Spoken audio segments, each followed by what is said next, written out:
Bob Hannon joins us from United Way. Bob, it's been a while. Gary, way too long. Good to see you. Listen every morning going in. Never answer any of your trivia correctly, but still I try. But still he tries. Well, you've been a busy guy. United Way never stops, and I get that. And it looks like you've got a big fundraiser. Is that what this is? It is a fundraiser, Gary. We like to try to do events that are family friendly, that over the holidays. It's brand new to the Valley, Christmas in the air. It'll be Friday night, Stambaugh Auditorium, 7 o'clock. The dollars raised goes to United Way. And it looks like the Rockettes. Is that what this is? It's a Rockette-style show. Santa and his helpers will be there. And I think for all ages, it'll be age-appropriate. We researched this show, and in other medium-sized markets, really played well, good reviews. Many communities do it every year. We hope to make it annual. So we think it's an opportunity, and it's the first time, and I think it'll be fun. It's tough to find unique, different events, isn't it? I mean, as an agency, you look around and you're scrambling. Do we do another golf tournament? What do we do? There's only 2 million golf tournaments in the Mahoning I know, Valley. Right? And right away, a hand up, we're among them. But we wanted to do something over Christmas. We want to do something different. That's not been here. Yeah. We work with a promoter, Joe Zappia, who's been great.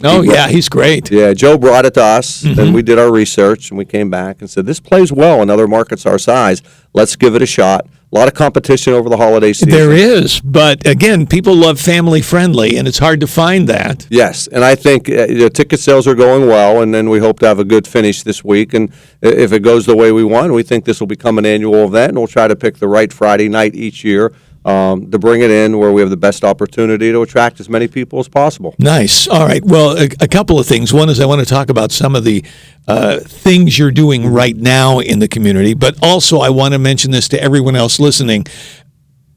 In just a few minutes, we've got a pair of tickets to this show we're giving away, right? Yes. So that'll be fun. If you'd love to go, the show is this Friday night. Correct. And the best way to get tickets, StambaugAuditorium.com. Go to their website. I think tickets are reasonably priced. This Friday night, the show will begin at 7 o'clock. Well, couldn't you? But you could say that if you really want to, you can pay more for the tickets. If you want to make a donation to United Way, absolutely. We won't turn away any dollars. Right. And you can also walk up that night. If you just decide Friday, I want to go, you can come buy tickets at the box. If there's tickets left, but I think we're going to sell it out right now. Let's just do that. Now, let's talk, if we can, we got a few minutes. You had mentioned that horrible situation that took place in Austintown last week. I remember I was out of town, and I go, we made national news here.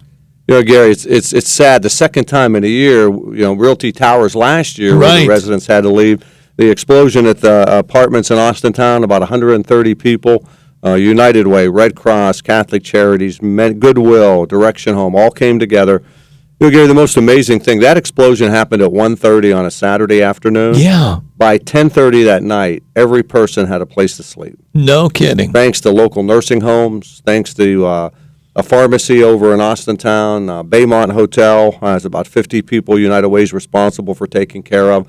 So the community really rallied together. So the challenge now is find out if those apartments are salvageable. Can they go back? And if they can't, how do we find permanent housing for 130 low-income people? That's a lot of housing. Yeah. So right now, short-term goal is 80 people in nursing homes. They have their meds taken care of. Another 50 at Baymont, making sure they have their needs. United Way's responsibility is really keeping an eye on the 50 at Baymont, make sure they get what they need.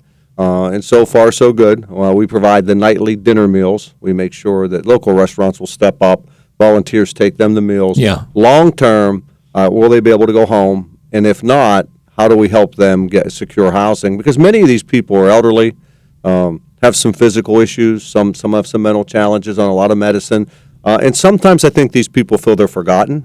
We're going to make sure they're not forgotten. Well, and I think that's, to your point, it's amazing to me how many people and organizations come together in these things. And the average person, we go home and we go to bed at night, we don't think about those things because there are organizations like yours that are thinking about those things. Well, Gary, what was most impressive, this happened a week ago Saturday. Last Monday morning at 9 o'clock in our office at United Way, we had about 40 community leaders, nonprofits, other people care, and about 20 people on a Zoom call said, let's figure this out.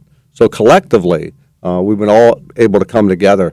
I thought the most impressive thing last Saturday was they had to leave immediately. Right. that a pharmacy, I believe it was Wedgwood Pharmacy, opened to make sure they got their meds. Because if not, we would have had to take all these people to the hospital. That could have overwhelmed the hospital system. So for that pharmacy to open, make the phone calls to make sure everybody got their medicines so they could go to a nursing home or to a hotel, that was quite impressive. That's awesome. So here we are. This is just one example of what United Way does.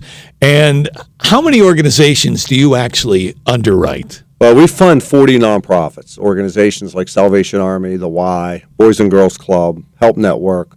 The list goes on and on. So we have our own initiatives that we lead. And you've been out to our Saturday food giveaway, the third Saturday of every month. But there's also 40 organizations in the Mahoning Valley that rely on funding from United Way. So it's one of those things that United Way, you get your funding, you do your annual fundraising drive, but it's nice to be able to find an event like a golf tournament or the Christmas in the Air kind of event, and it takes a little bit of pressure off. It does, Gary. You know, if we can do 6 to 8 events a year, spread them out, and provide quality entertainment, whatever that may be. Like December 13th, we have a United Way basketball classic over at Poland High School. Nice. So I think that those help take the pressure off of the annual fundraising. And our goal is to have a diverse group of events, not the same audience, not the same people. And I think this Friday, we're going to get some new people showing up that maybe in the past have not attended United Way events because this is brand new. Brand new. All right, it's called Christmas in the Air. We're going to talk more about that and give some tickets away in just